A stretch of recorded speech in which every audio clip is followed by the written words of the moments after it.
A small clay face was found in Mexico in 1933, and it looked like a face from ancient Rome.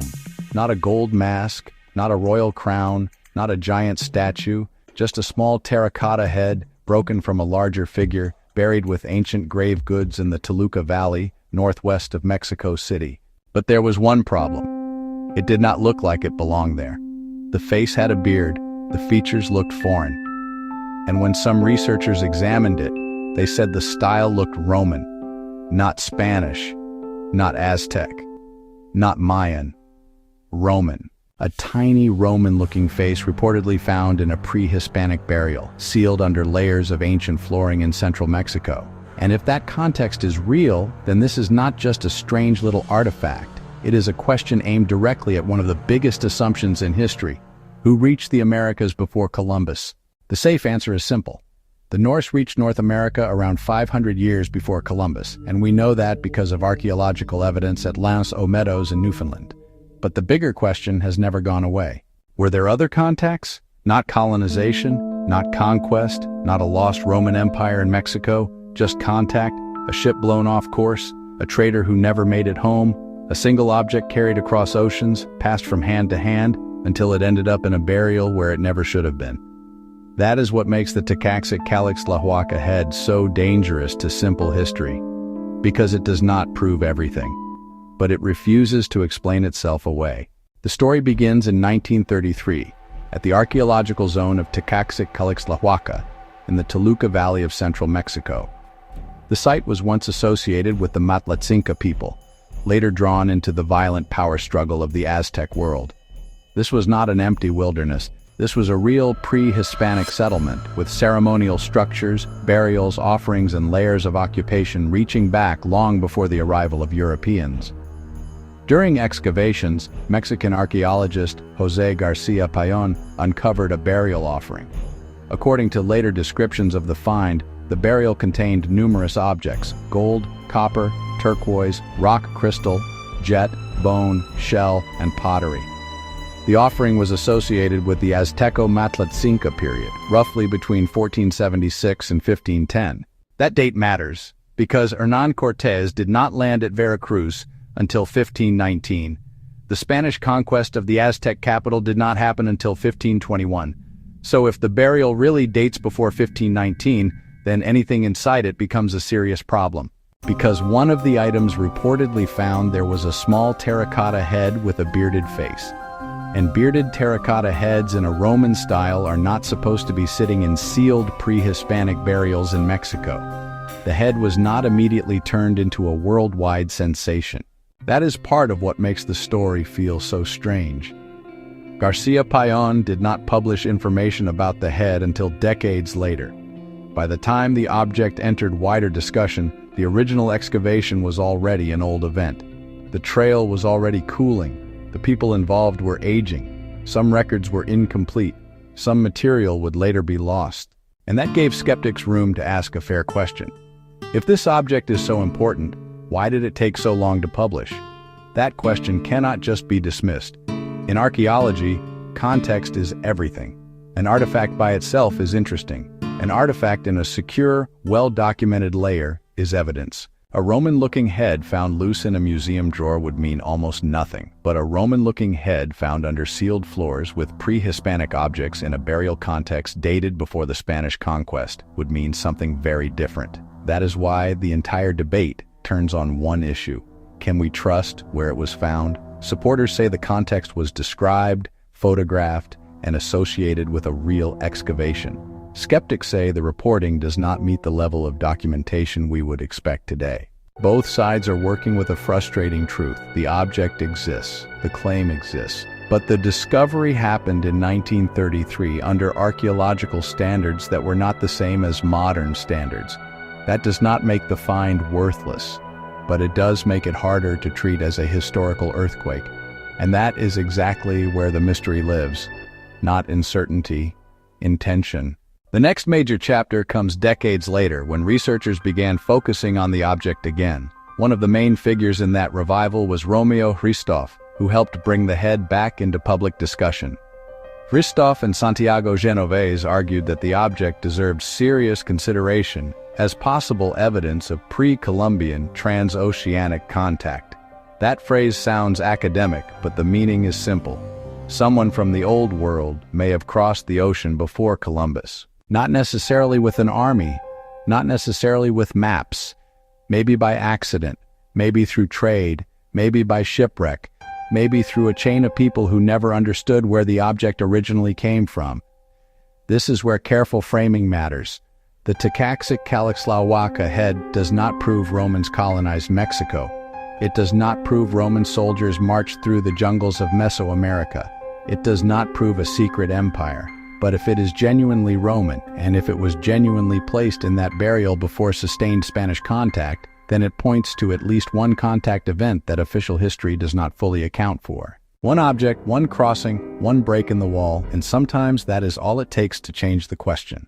The object itself is small. It is made of terracotta, fired clay. It appears to be the head of a bearded man, probably broken from a larger figurine. Some experts who looked at it saw Roman features. Robert von Heine-Geldern, an Austrian anthropologist, reportedly identified it as connected to the Hellenistic Roman school of art and suggested a date around the 2nd century after Christ. Later, Bernard Andrea, associated with the German Archaeological Institute in Rome, gave a strong stylistic opinion that the object was Roman and connected it to the look of the Severan period. The Severan period sits around the late 2nd and early 3rd centuries after Christ. That would put the style many centuries before Columbus. But here is the catch. Stylistic analysis is not the same as a passport. An expert can say, "This looks Roman." That does not automatically prove where it was made. Art styles travel. Objects are copied. Religious and colonial objects can imitate older styles, and sometimes a piece that looks ancient turns out to be later than expected. So, the head needed scientific testing. In 1995, a thermoluminescence test was performed in Heidelberg, Germany. Thermoluminescence testing can estimate when a ceramic object was last fired by measuring trapped energy released when the material is heated. In plain English, it can help answer this question. Is the clay object ancient or was it made recently? The test did not give a perfect, tight date. That is important. It did not say this object was made in Rome in the year 200. What it did suggest was a broad age range that made a modern or colonial manufacture less likely. Some summaries place that range from roughly the 9th century before Christ to the middle of the 13th century after Christ. Another discussion gives the apparent range as approximately 870 BC to 1270 AD. That is a huge range, too broad to prove a Roman date by itself, but still old enough to keep the mystery alive. This is where bad storytelling ruins good mysteries. A sloppy version says, "Science proves a Roman artifact was buried in Mexico." That is not quite right. A more honest version says, "Testing suggested the object itself was ancient, but the test was not precise enough to prove it was Roman." That difference matters, and it actually makes the story stronger, because we do not have to exaggerate it. Even the cautious version is strange enough. An apparently ancient terracotta head with Roman-looking features reportedly found in a pre-Hispanic Mexican burial is already enough. The question is not whether we can force the object to answer everything. The question is why it is there at all. Skeptics have offered several explanations. The first is contamination. Maybe the head entered the burial after contact with Europeans. Maybe the burial was not fully pre-Hispanic. Maybe it was disturbed during the early colonial period. Maybe a Spanish object or a European object somehow entered the site in the chaotic years around conquest. This is not impossible. The dating of the burial is close to the contact period. The offering is usually placed around 1476 to 1510, but the early 16th century was a violent transition zone. Empires were rising and falling, looters existed, tombs were opened, objects moved, and after Europeans arrived, old objects from one world could enter ritual or burial contexts in another, so the contamination argument deserves to be heard. But it also has a weakness. If the object was introduced later, how did it get under the reported layers of floor? Supporters argue that the burial was under intact floors, and that intrusion should have left traces. If the sealed context was accurately described, contamination becomes harder to explain. Not impossible, but harder. The second skeptical explanation is hoax. This is the blunt one. Maybe someone planted it. Maybe it was a joke. Maybe a worker, student, or archaeologist placed the object in the excavation without Garcia Payon realizing what happened. There has been a story repeated that the head may have been planted as a prank by someone involved with the dig. But the problem is that this accusation seems difficult to prove. The people who could confirm or deny it are gone. The story survives, but hard evidence for the prank is not easy to establish. That leaves us in a frustrating place. A planted object would explain everything. But an unproven accusation does not solve the mystery. It only moves the mystery to another question. Who planted it? When? Where did they get it? Why did nobody document the prank at the time? And why did the object later test as old? Again, none of this proves the head is Roman, but it does show why the hoax explanation is not a clean kill. The third explanation is misidentification. Maybe it is not Roman at all. Maybe it is a post-Roman European Christian figure. Maybe it resembles Roman work, but came from a later artistic tradition. Maybe the beard, hair, and facial structure are being overread. This is one of the safer and more reasonable objections, because humans are very good at pattern recognition, sometimes too good. We see faces, we see styles, we see connections, and once a story becomes Roman head in Mexico, everything about the object gets pulled into that frame. But the misidentification argument also has a problem. Multiple researchers with relevant knowledge have seen Roman or Roman-style features in it. So we cannot just wave that away either. The best cautious position is this. The object appears ancient. Some specialists have argued it looks Roman. Others remain unconvinced, and the object's archaeological context is debated. That is not a debunk, that is a mystery with guardrails. And for HALT, that is exactly the zone we want, not a claim we cannot support, a question that refuses to die. Now step back from the object for a moment, because even if the head is genuine, many people immediately make the wrong leap. They imagine Roman legions marching into Mexico. They imagine Latin inscriptions carved into temples. They imagine an official Roman map of the New World locked in a Vatican vault. That is not what this object requires. The most reasonable contact theory is much smaller. A Roman-era ship could have been blown off course. A Mediterranean vessel could have reached islands far west of the known routes. A single survivor, trader, or object could have crossed into indigenous exchange networks. Over years, decades, or centuries, that object could have passed from hand to hand. By the time it reached central Mexico, nobody would have known Rome. They would have only known that the object was unusual, foreign, valuable, sacred, or strange. That is how objects travel. They do not need their original civilization to come with them. A coin can outlive an empire. A bead can cross a continent. A mask can be buried centuries after it was made. An heirloom can be ancient to the people who bury it. And that matters here because supporters point out that old objects can appear in much later burials. Mesoamerican examples exist where objects from earlier periods were placed in later offerings. So the age gap between a Roman-style artifact and a late pre-Hispanic burial is not automatically impossible. It is unusual, but not impossible. The better question is not, why would a Roman object be buried 1,000 years later? The better question is, could an older exotic object have been preserved, traded, and finally deposited in a ritual context? That answer is yes. Objects do that all the time.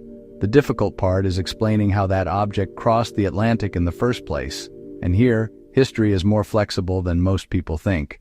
The ancient Mediterranean world was not landlocked in its imagination. Romans, Greeks, Phoenicians, Carthaginians, and other maritime peoples knew the sea. They crossed dangerous routes. They traded across wide distances. They reached the edges of the known world. There's evidence of Roman presence or contact in the Canary Islands, far out in the Atlantic, long before Columbus. The Canary Islands matter because they sit off the northwest coast of Africa in the Atlantic wind system. If ancient sailors reached those islands, then the Atlantic was not an absolute wall. It was a danger, a boundary, a force, but not a magical barrier. Could a Roman-era ship intentionally sail to Mexico? That is a much bigger claim. Could a ship drift or be blown westward under extreme conditions? That is less impossible. The Atlantic has currents and winds that can carry vessels far from their intended routes. A desperate voyage does not need a planned expedition. It needs weather, bad luck, and survival. But even if a ship crossed, another problem appears. Where is the rest of the evidence? If Romans reached Mexico, where are the Roman settlements? Where are the Latin inscriptions? Where are the Roman tools? Where is the genetic evidence? Where are the clear Roman goods and secure pre-Hispanic layers? This is the strongest mainstream objection. One artifact is not enough to rewrite the map, and that is fair. History should not be overturned by one object without strong context. But there is a middle ground people often ignore. One object does not prove a colony, but it might preserve a contact. Those are not the same thing. A Roman coin found far from Rome does not mean Rome ruled that place. A foreign bead in a burial does not mean foreign armies arrived. It may only mean goods moved farther than people expected. And for the history of the Americas, even that would matter, because mainstream history already accepts one major pre-Columbian Old World contact, the Norse in Newfoundland. That fact changed the old schoolroom sentence. Columbus did not discover America in the absolute sense. He opened the era of sustained European conquest and colonization. That is different. Once we admit the Norse crossed the Atlantic, the question becomes less ridiculous. Not, could anyone cross? We know they could. The question becomes, who else crossed, and did they leave anything behind? Most alleged evidence is weak. Some is fake, some is misread, some is wishful thinking. But every once in a while an object appears that is not easily thrown away. The Tlaxcala head is one of those objects. It sits in the uncomfortable category. Too interesting to ignore. Too disputed to declare proven. Too small to rewrite history alone. Too strange to forget. That is probably why it keeps returning. The story faded. Then researchers found it again. Then the debate reignited. Then skeptics pushed back. Then supporters replied. And now, nearly a century after the original discovery, the little face is still looking back at us, still asking the same question. What are you doing here? The safest mainstream answer is that something went wrong in the record. The context was misunderstood. The burial was disturbed. The object was planted. Or the head is not Roman. Any one of those explanations could be true, but none of them has fully ended the debate. The more provocative answer is that the object is exactly what it appears to be. An ancient Old World artifact that reached central Mexico before sustained European contact. Not proof of Roman Mexico. Not proof of a hidden empire. Just proof that the ocean was crossed somehow by someone or something connected to the ancient Mediterranean world. And if that happened once, then the story of the Atlantic becomes more complicated. Because history is often taught as if civilizations were sealed containers. Europe over here, Africa over here, Asia over here, the Americas over here, separate worlds until 1492, but the real world is messier. Currents move, storms move, people move, objects move, and sometimes the evidence does not arrive as a grand monument, sometimes it arrives as a broken face in a burial. That is what makes this case powerful for a long-form mystery. It does not need us to make wild claims. The documented facts are enough. A terracotta head was reported from an excavation in central Mexico. The burial context has been described as late pre-Hispanic or very near the contact period. The object has been interpreted by some as Roman or Roman style. Scientific testing suggested the clay was old, though the range was broad. Skeptics have raised serious objections. Supporters have answered many of them. And the final explanation remains unsettled. That is the honest version, and it is still wild. And now there is another layer. Why do artifacts like this bother people so much? It is not just because they challenge a date. It is because they challenge control. History depends on categories. Pre-Columbian, post-Columbian, Old World, New World, contact, no contact. But artifacts do not care about categories. A small object can cross a border the textbooks built later. And when it does, it creates institutional discomfort. Not because every scholar is hiding the truth, that is too simple. Most scholars are cautious because bad evidence has burned the field before. There have been fake artifacts, planted artifacts, misidentified artifacts, nationalist myths, religious agendas, treasure hunting stories, and outright fraud. So, mainstream archaeology has learned to be skeptical, especially when someone claims an old world object was found in the Americas before Columbus. That skepticism is not automatically corruption. Sometimes it is discipline, but discipline can harden into reflex, and reflex can become dismissal. That is where the public loses trust, because people can sense when a mystery is being waved away too quickly. They do not need every anomaly to be true. They just want the question treated seriously. That is the halt line. We do not have to say the Roman head proves Rome reached Mexico. We can say this: if the artifact is fake, show the chain of proof. If it was planted, show who planted it. If it was introduced later, show the intrusion. If it is not Roman, identify what it is. But if none of those answers can be fully proven, then the mystery remains open. That is not conspiracy. That is intellectual honesty, and it is exactly the kind of question history should be able to survive. The Tlaxcala head also forces us to think about what evidence survives. Imagine a single ship crossing the Atlantic by accident in the Roman era. Most of the ship would rot, the bodies would vanish, wood disappears, cloth disappears, leather disappears, metal corrodes, memories become legends. If survivors landed and died quickly, there might be no settlement. If local people found the wreck, they might keep only the strangest objects: a bead, a coin, a figurine, a head from a broken statue. Over time, that object could move inland through trade. It could become a curiosity, a charm, a ritual object, or a possession of status. Generations later, it could be buried in a grave. At that point, the object no longer carries its original story. It carries mystery. That scenario is not proof, but it is plausible enough to consider, and it explains why the evidence, if it exists, might be scattered, rare, and confusing. Ancient accidental contact would not look like colonization. It would look exactly like anomalies. One piece here, one disputed find there. Most rejected, some fake, a few unresolved. That is why the Roman head is so fascinating. It may be nothing, or it may be one of the few surviving fingerprints of a contact event too small to leave a civilization behind. The danger is overclaiming. The opportunity is asking the sharper question: what kind of evidence would we expect from one accidental pre-Columbian contact? Not cities, not roads, not Latin libraries. Maybe a single portable object in the wrong place. And that is what we have. Maybe. There is also a psychological reason this story works. It is visual. People can understand a face. A coin is interesting. A stone inscription is interesting. But a face feels personal. It stares back. It makes the mystery human. When viewers see it, they do not have to understand ceramic typology or stratigraphy. They just feel the contradiction. That face does not look like it belongs in that burial. That is why this topic is stronger than many complicated conspiracy stories. The hook is immediate. The stakes are historical. The risk is low, and the question is clean. How did a Roman-looking head end up in ancient Mexico? Now compare that to more dangerous topics. Missing researchers, directed energy weapons, deep state programs, modern intelligence operations. Those stories may be important, but they are heavy. They trigger resistance. They trigger platform caution. They require the viewer to accept a lot before the story even begins. The Roman head does not. It begins with an object. The object exists.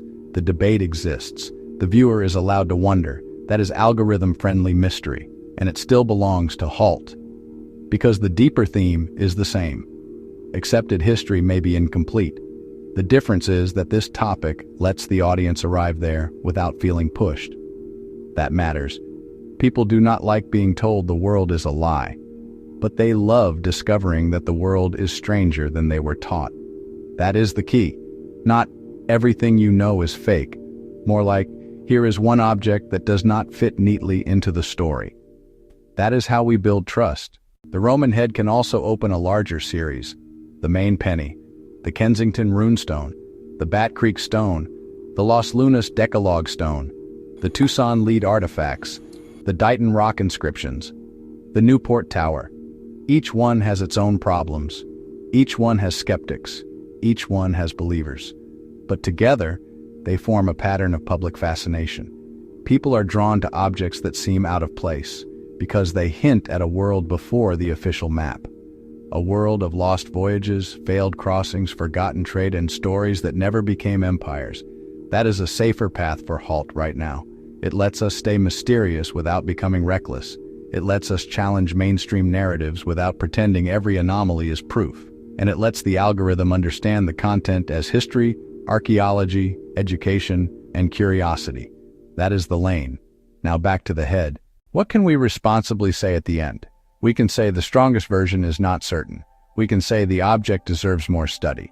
We can say the thermoluminescence test supports antiquity, but not a precise Roman origin. We can say the burial context is the heart of the debate. We can say the hoax theory has been raised, but not conclusively proven. We can say the Roman identification depends heavily on stylistic analysis. We can say one artifact cannot prove sustained contact. And then we can say this. But one unresolved artifact can still expose the limits of our certainty. That is the point. Not every mystery is a conspiracy. Not every anomaly rewrites history. But sometimes a single object survives in the wrong place and the official story has to become less simple. Maybe the Tekaxic-Calixtlahuaca head was planted. Maybe it entered Mexico after Europeans arrived. Maybe it is not Roman at all. Maybe it is a later Christian object mistaken for something older. Maybe every strange part of the story has a boring explanation. But nearly 100 years after its discovery, those explanations have not made the object disappear. It remains. A small clay head from a Mexican burial, a face with a beard, a style some experts called Roman, a test suggesting the clay was ancient, a context that, if accurate, places it before the world was supposed to connect. And that is why the mystery survives, because the most powerful artifacts are not always the biggest. Sometimes they are small enough to fit in your hand, small enough to be overlooked, small enough to be stored away, misclassified, forgotten, and rediscovered, but large enough to challenge a timeline, large enough to make scholars argue, large enough to make ordinary people stop and ask the forbidden question. What if the oceans were crossed before the story says they were? Not by conquerors, not by armies, not by empires that left monuments behind, but by accident, by storm, by trade, by a doomed ship and a surviving object, a tiny piece of the old world carried into the new, buried in the ground and waiting for someone to notice. That may be all the Tekaxic-Calixtlahuaca head is: one object, one anomaly, one unanswered question. But sometimes, one unanswered question is enough to remind us that history is not a locked vault. It is a crime scene, and every artifact is a witness. Some witnesses speak clearly, some contradict each other, some are unreliable, some were moved, some were misread, some were planted. But every so often, one witness survives with just enough truth to keep the case open. This little Roman-looking face from Mexico may be one of them. And until someone can prove exactly how it got there, it will keep staring back at history. Not as proof, not as fantasy, but as a warning. The history we were taught in school always has a political slant, and that is called propaganda. Never be afraid to dig a little